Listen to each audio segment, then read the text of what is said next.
Forsi bħal ħafna oħrajn ilek taħseb illi tixtieq tagħmel bidla, illi tixtieq li tirranġa xi parti jew oħra minn ħajtek u fil-qasam tiegħi nifokaw l-aktar fuq il-fitness, fuq il-fat loss, fuq it-toning.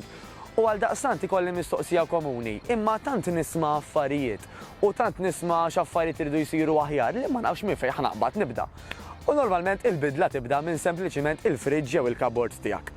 U biex nispjegalek ftit, jekk jeżistu xi shortcuts, jekk nistgħu ngħidulhom hekk, ta' kif inti mill-ewwel tibda tħossok aħjar u anke tibda tagħmel bidliet fid-dera aħjar ukoll, huwa billi tnaqqas ħafna jew saħansitra biżmien telimina il-misħut jekk nistgħu ngħidulu hekk zokkor miżjud mal-ikel jew zokkor miżjud mal-prodotti li qed tieħu u dawk il-xaħmijiet illi huma modifikati. Bħal pereżempju nsemmu l-hydrogenated oils jgħidulhom daw, il-canola oil pereżempju.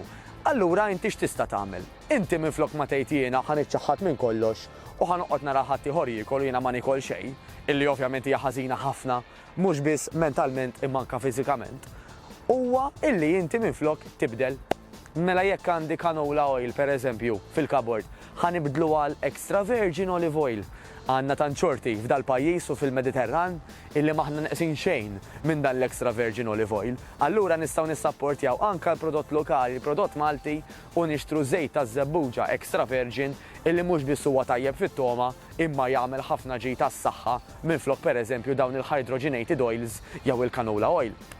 Jekk qed nitkellmu fuq zokkor, sfortunatament għaw l-impressjoni illi cereals huma kollha tajbin għax huma cereal. Xejn affattu.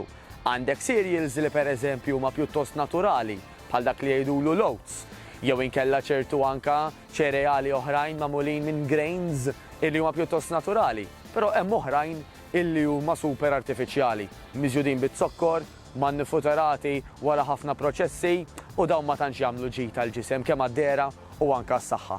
Kif nista' nkun naf jiena liema prodott tassew huwa aktar ġenwin minn ieħor? Billi nidra niċċekkja il-labels l-informazzjoni ta' wara.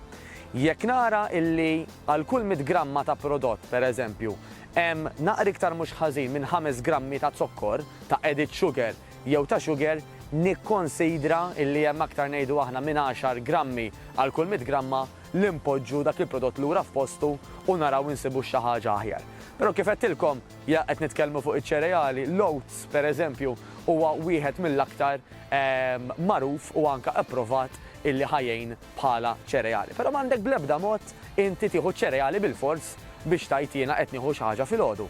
Għandek min jipprattika s-sistema issa tant magħrufa u tant approvata anke xjentifikament ta' intermittent fasting, illi bażikament dak li jkun ma jikolx filgħodu malli jqum, però l-ewwel ikla tiegħu tkun pereżempju il-lunch.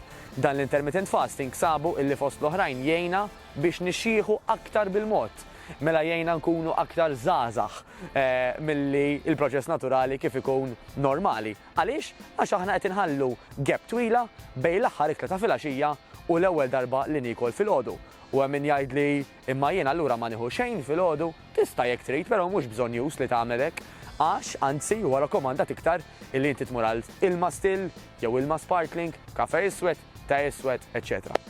F'każijiet importanti nsemmiha di ta' history fej forsi kien hemm anoreksja jew bulimja jew sintomi ta' dawn it-tip ta' issues, l-ewwel tkellmu mas-psikologu tagħkom, l-ewwel tkellmu mat-tabib tagħkom biex taraw anke jekk dat tip ta' ikel illi inti qiegħed daqsxejn timmaniġjah differenti aktar mis-soltu jekk hux ħajjajnek jew le. Però b'mod ġenerali għall-maġġoranza tagħna anke dan l-intermittent fasting jista' jgħinna ħafna. Ħantikom daqsxejn aktar ħsibijiet u pariri videos oħra. Niltaqgħu.